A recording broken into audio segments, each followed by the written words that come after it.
अष्टमम् श्री दुर्गा अष्टोत्तरम्। ॐ दुर्गायै नमः। ॐ शिवायै नमः। ॐ महालक्ष्म्यै नमः। ॐ महागौर्यै नमः। ॐ चण्डिकायै नमः। ॐ सर्वज्ञायै नमः। ॐ सर्वलोकेश्यायै नमः। ॐ सर्वकर्मफलप्रदायै नमः। ॐ सर्वतीर्थमयायै नमः। ॐ पुण्यायै नमः। ॐ देवसूनये नमः। ॐ अयोनिजायै नमः। ॐ भूमिजायै नमः। ॐ निर्गुणायै नमः। ॐ आधारशक्त्यै नमः। ॐ अनीश्वर्यै नमः।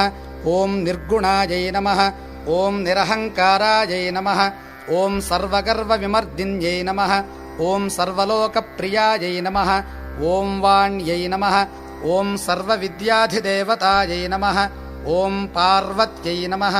ॐ देवमात्रे नमः। ॐ वनीशायै नमः।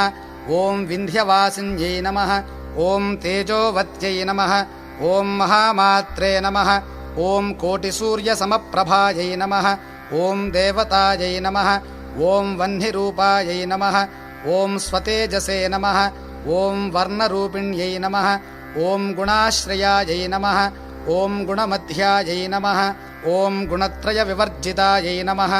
ॐ कर्मज्ञानप्रदायै नमः। ॐ कान्तायै नमः। ॐ सर्वसंहारकारिण्यै नमः। ॐ धर्मज्ञानायै नमः। ॐ धर्मनिष्ठायै नमः। ॐ सर्वकर्मविवर्जितायै नमः। ॐ कामाक्ष्यै नमः। ॐ कामसंहर्त्यै नमः। ॐ कामक्रोधविवर्जितायै नमः। ॐ शाङ्कर्यै नमः। ॐ शाम्भव्यै नमः। ॐ शान्तायै नमः। ॐ चन्द्रसूर्याग्निलोचनायै नमः। ॐ सुजयायै